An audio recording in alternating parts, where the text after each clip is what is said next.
Ya, mimi pia ni mkulima wa chai. Nimesafiri kutoka kule Nairobi mpaka kaunti ya Kibera. Pia mimi nienda kule napeleka chai yangu kwa buying center inaitwa Omwaro katika Wasamaro ward. Lakini nimefika kule vile niliambiwa nifike saa 3.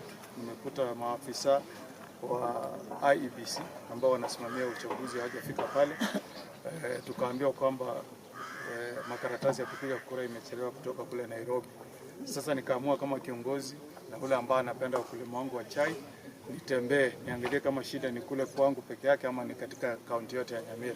So nimetembea katika tea buying center kadhaa mpaka hii yenye tuko hapa saa hii ya Tente, na tumepata kwamba bado wale maafisa wa IEBC hawajafika.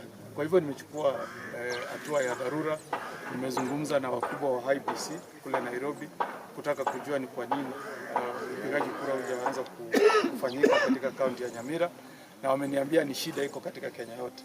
So wamenihakikishia kwamba ile chopa ambayo inabeba ile makaratasi imetoka Nairobi, na inatarajiwa kwamba kufikia saa 6 yale makaratasi yatakuwa yamefika hapa, ndiposa wananchi wapewe nafasi ya kupiga kura.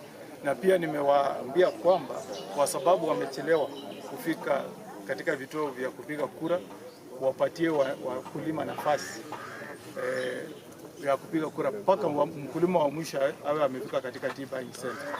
Kwa hivyo ile mambo walikuwa wamesema kwamba watafunga mapema, tumesikizana na wao kwamba wasifunge polling station mpaka mkulima wa mwisho amepewa nafasi ya kupiga kura.